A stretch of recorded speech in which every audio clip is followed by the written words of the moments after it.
Alright, hello, citizens of the Nigelverse.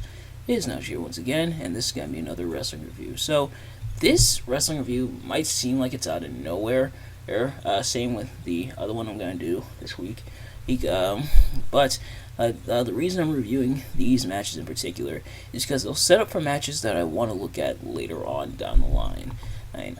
But for now, what happens when two tag team partners slash tag team champions even collide at WrestleMania?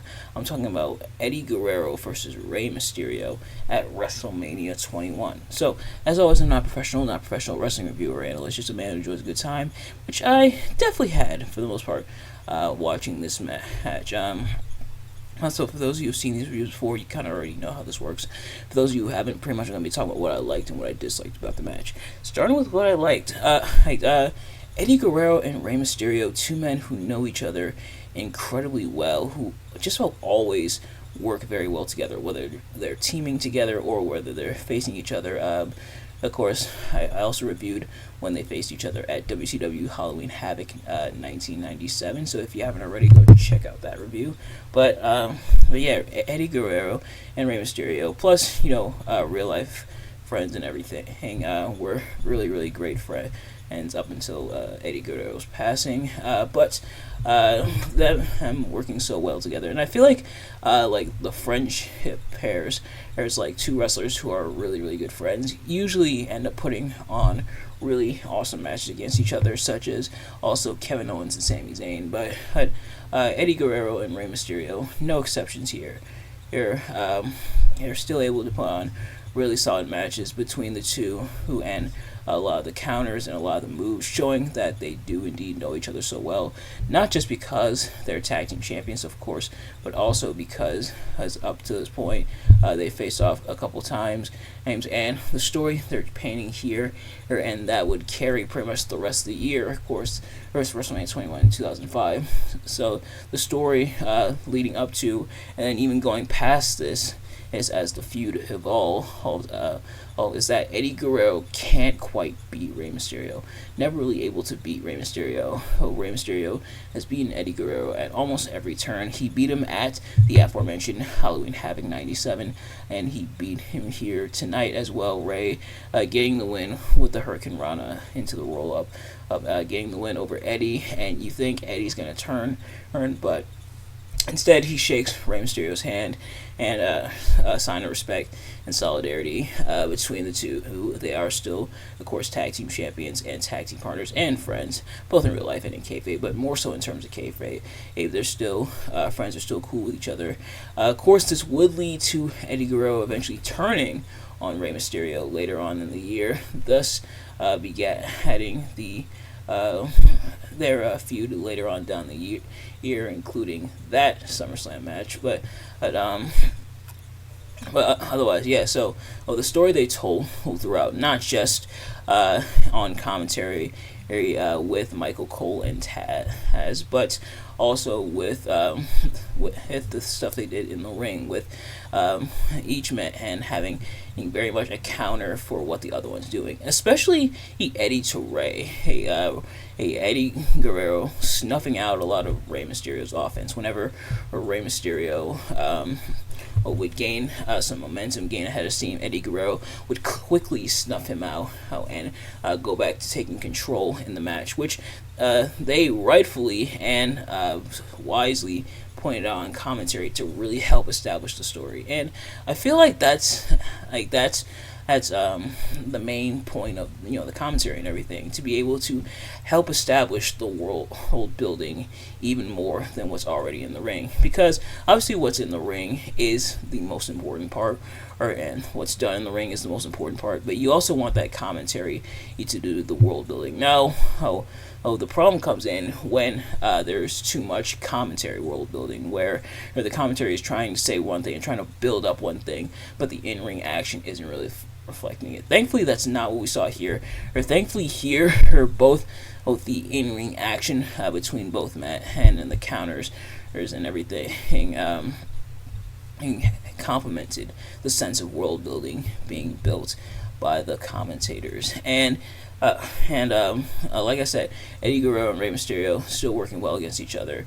Or besides just the counters and stuff, of also really fluid action, beautiful offense that very much lucha libre offense excuse me, between the two, we've come to know and love from both men, and which makes both men such a joy to watch in the ring.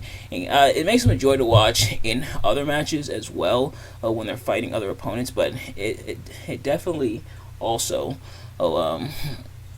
it definitely also, really, yeah, yeah, definitely also really, he really carries over into the ring. I think that's how I want to put that. But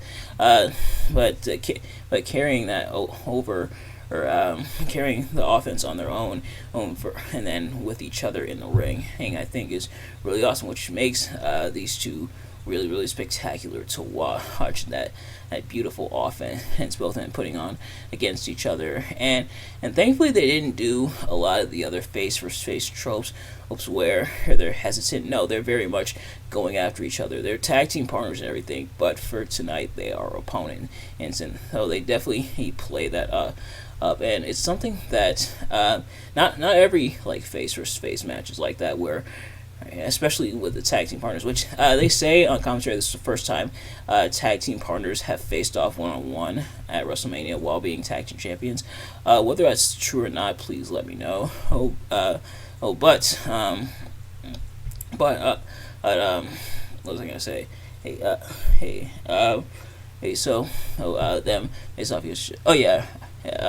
I feel like often we see kind of when it's face versus face and partner versus partner, they're kind of hesitant to fight each other. They don't really want to fight each other because they're tag team partners.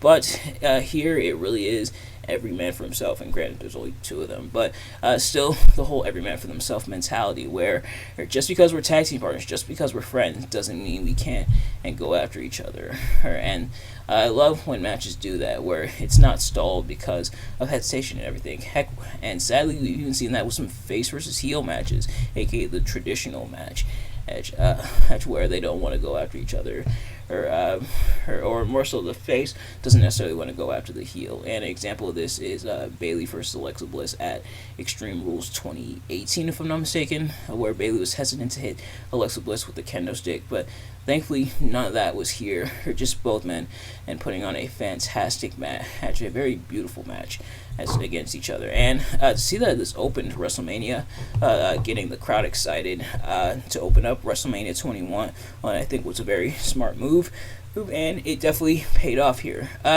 If I did have to nitpick just a little bit when it comes to this match, I would say I probably would have preferred if the match ended with Rey's finisher, or which at this time was the 619 and occasionally the splash from the top rope.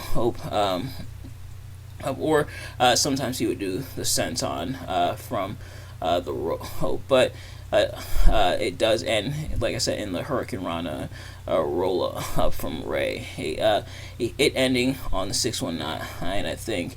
And probably, honestly, that is really a minor nitpick, and that really doesn't take away from the match at all. But ending with the finisher move, and that's normally the finisher move is meant to finish off the opponent. Not always the case, but having the finisher be the thing to finish the match, I think, would have made a little bit more sense. But but it also kind of plays into the story as well, which is why it's nitpicking. Really, he kind of like really a lot. Really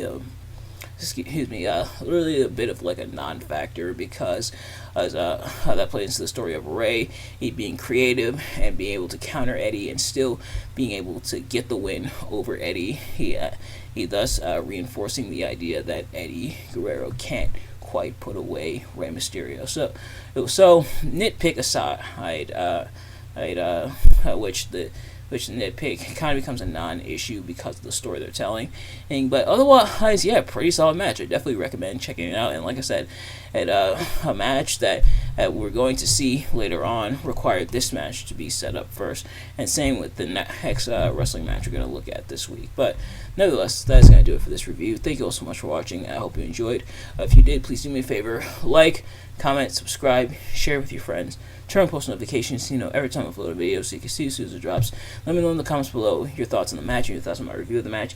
Did you dislike the match? Did you dislike my review of the match? Let me know in the comments. But thank you all so much for watching, and I will see you guys later. Peace.